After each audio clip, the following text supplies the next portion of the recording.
નમસ્કાર સર્વ દર્શક મિત્રોને મારી શ્રી સિદ્ધિવિનાયક ગુજરાતી જ્યોતિષમાં આપ સૌનું હાર્દિક સ્વાગત છે. આજનો વિષય જ્યોતિષમાં છે વિશ્વંતરી મહાદશા પરિચય. જન્મ કુંડળીની અંદર આપણો જ્યારે જન્મ થાય ત્યારે ગ્રહોની બધી દશાઓ આવતી હોય છે. એમાં એક છે વિશ્વંતરી મહાદશા. જુઓ મિત્રો, મહાદશાઓ તો ઘણી બધી છે.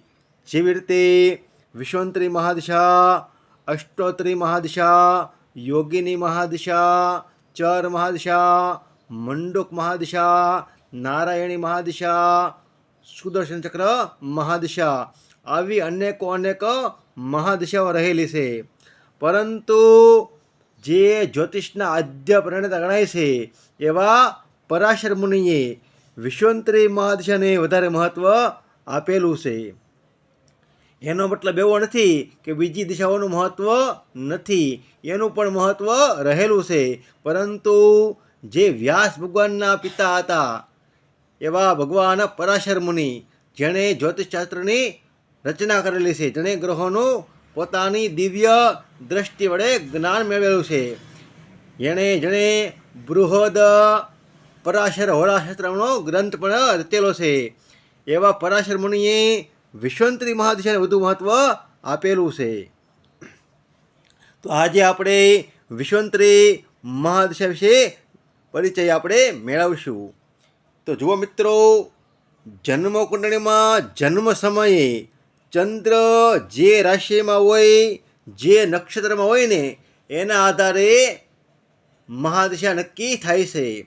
સમજી લો કે આ જન્મ કુંડળીમાં ચંદ્રદેવ છે એ સ્વયં લગ્નેશ છે અને તુલા રાશિમાં જ બેઠેલા છે. અને ચંદ્રદેવ છે એ રાહુના નક્ષત્રમાં છે. તો સૌથી પહેલાં જ્યારે જાતક જન્મ થાય ત્યારે રાહુની મહાદશા શરૂ થાય છે. તો રાહુની મહાદશા છે 18 વર્ષ. રાહુની મહાદશા હોય ને એ 18 વર્ષની દશા હોય છે. આપણે અહીંયા એક ઉદાહરણ લીધેલું છે. કેતુથી આપણે શરૂ કરેલું છે, કારણ કે પ્રથમ નક્ષત્ર છે એ અશ્વિની નક્ષત્ર છે. અશ્વિની નક્ષત્ર છે સ્વામી કેતુદેવ છે. તો કેતુની જે મહાદશા આવે કોઈ પણ જાતકને, તો એની જે દશાના વર્ષો હોય ને એ હોય છે 7 વર્ષ. ત્યાર પછી શુક્રની મહાદશા આવે છે, એના 20 વર્ષ હોય છે. ત્યાર પછી સૂર્યની મહાદશા આવે છે, તો એના 6 વર્ષ હોય છે. ત્યાર પછી ચંદ્રની મહાદશા આવે છે, તો એના 10 વર્ષ હોય છે.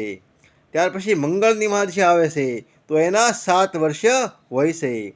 રાહુની મહાદશા આવે છે, એના 18 વર્ષ હોય છે. ગુરુની મહાદશા આવે છે, તો એના 16 વર્ષ હોય છે. શનિની મહાદશા આવે છે, તો એના 19 વર્ષ હોય છે. બુધની મહાદશા આવે છે, તો એના 17 વર્ષ હોય છે.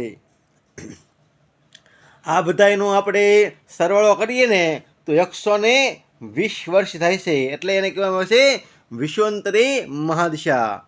હવે સમજી લો, કોઈ પણ જાતક 120 વર્ષ સુધી જીવવાનું નથી. ભાગ્ય જોગે કળિયુગમાં એવા વ્યક્તિઓ નીકળી શકે કે જે પોતે 120 વર્ષ જીવી બતાવે. બાકી તો આજે તો આપણે જાણીએ છીએ કે મોટા ભાગે 60, 65 કે 70 વર્ષ આયુષ્ય આપણે પૂરું થઈ જાય છે.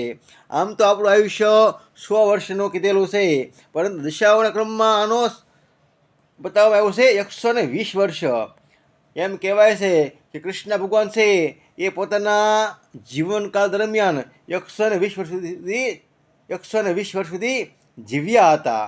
તો ભાગ્ય જોગે એવા વ્યક્તિ હોય છે જે પોતાનું જીવન 100 વર્ષ ઉપર અને 120 વર્ષ સુધી જીવી બતાવે છે.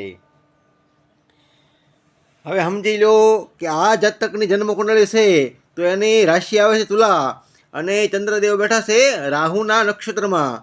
તો આને રાહુની મહાદશા શરૂ થશે. તો આને સૌથી પહેલાં કઈ દિશા આવશે? તો કે રાહુની દિશા આવશે. એનો કાર્યકાળ આવશે 18 વર્ષ.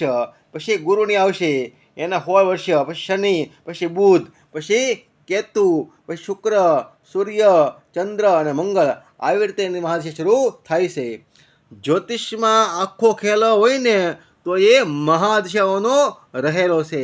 કારણ કે જન્મકુંડળી ગમે એટલી બળવાન હોય, જન્મકુંડળીમાં રાજયોગ હોય, ધન યોગ હોય કે હારા હારા બધા યોગ એની અંદર રહેલા હોય, ગ્રહો ઉચ્ચના પણ હોય, પણ જો વિશ્વંતરી મહાદશા સપોર્ટ ન કરતી હોય કે એના જીવન દરમિયાન એ ગ્રહોની દિશા આવતી ન હોય તો જન્મકુંડળીમાં ગમે એટલા રાજયોગ હોય, ધન યોગ હોય કે ગ્રહો ઉચ્ચના હોય કે કોઈ પણ સારા યોગમાં ગ્રહો બેઠેલા હોય તો પણ એ કુંડળી છે ગ્રહો એટલો બધા એને સપોર્ટ કરતા નથી. આપણે એવી ઘણી બધી કુંડળીઓ જોઈએ છીએ કે કુંડળીમાં બધાએ સારા સારા યોગ હતા, ગ્રહો બધા સ્વગૃહી હતા, ઉચ્ચના હતા, રાજયોગ હતા, પરંતુ એ જાતકનું જીવન હાવ સામાન્ય સ્તરે રહેલું હતું.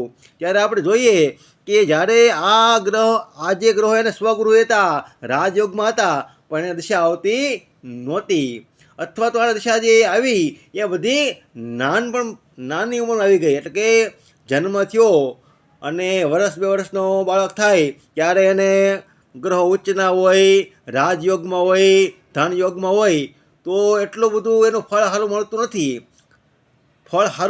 નથી. એનું કારણ એમ ન કહી શકાય એનું ફળ નથી મળતું, એમ ફળ તો એને મળે જ છે. સમજી લો, કોઈ વ્યક્તિની કુંડળીમાં રાજયોગ છે અને એને જન્મતા વેતી રાજયોગની દિશા આવે છે તો એ બાળકનું નાનપણ છે એ સુખમાં વીતે છે. એ જે વસ્તુની કામના કરે બાળક એને બધી વસ્તુ આસાનીથી મળી જાય છે. પરંતુ જ્યારે એ જાતક યુવાન થાય, 20 વર્ષ, 22 વર્ષ, 25 વર્ષ વિતાવે અને પોતે પોતાના કેરિયરની શરૂઆત કરે, એ સમયે ગ્રહોની દિશા સારી ન આવતી હોય તો વ્યક્તિ સક્સેસ જતા નથી. કારણ કે ગ્રહોની જે દિશાઓ છે એ સપોર્ટ કરતી નથી.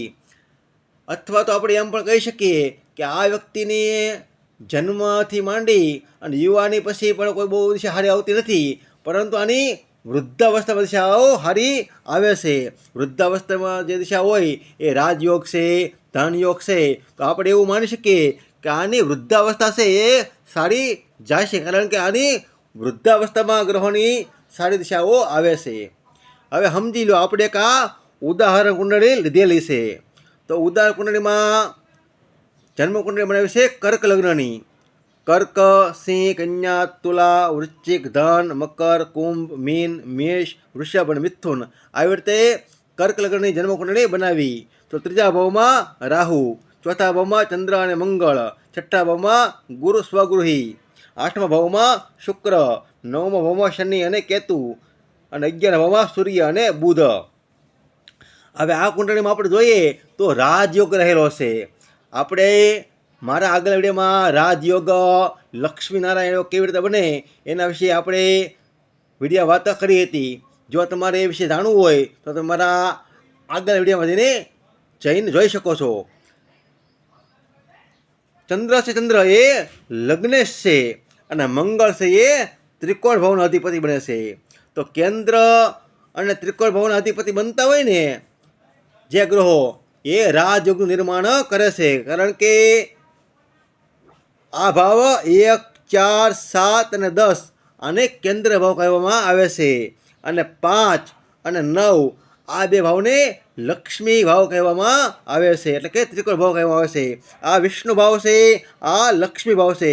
એટલે કેન્દ્ર અને ત્રિકોણના ભાવના અધિપતિઓની યુતિ થાય ત્યારે રાજયોગનું નિર્માણ થાય છે.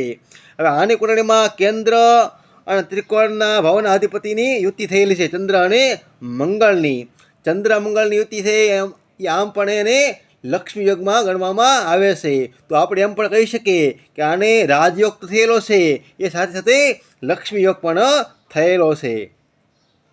સમજી લો કે આ વ્યક્તિની જ્યારે જન્મ થયો ત્યારે રાહુની મહાદશા શરૂ થઈ હતી. તો રાહુ પછી ગુરુ પછી શનિ પછી બુધ પછી કેતુ પછી શુક્ર પછી સૂર્ય, પછી એને ચંદ્રની મહાદશા આવે છે. ત્યારે આને રાજયોગનું ફળ મળે છે કે ધન યોગનું ફળ મળે છે. તો આપણે જાણીએ છીએ કે 18 ને પછી આ 16 નાખો, પછી 19 નાખો, 17 નાખો, 7 નાખો, 20 નાખો અને 6 નાખો, આટલા વર્ષો થાય ને ત્યારે જાતકનું આયુષ્ય પૂર્ણ થવાની હારે આવી ગયેલું હોય છે, તો આને જીવનમાં આ ગ્રહણ દિશા આવતી નથી. પરિણામે કુંડળી બળવાન હોવા છતાં આને આ રાજયોગનું કે ધનયોગનું પરિણામ મળતું નથી. જ્યોતિષમાં આખો જે ખેલ છે એ મહાદશાઓનો રહેલો છે.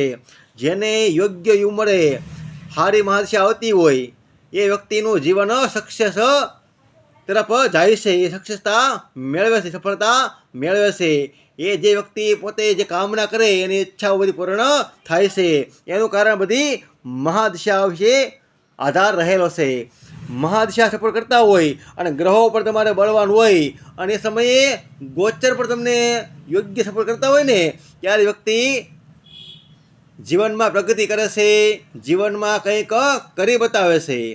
આવી રીતે મહાદશા જ્યોતિષની અંદર ખૂબ જ મહત્ત્વની રહેલી છે.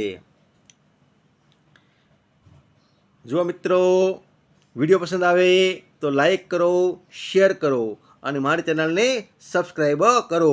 આપણે આગળના વિડીયોમાં પણ આપણે મહાદશા વિશે વધારે જાણવા માટે પ્રયત્ન કરીશું. નમસ્કાર દર્શક મિત્રો, સૌને હર હર મહાદેવ.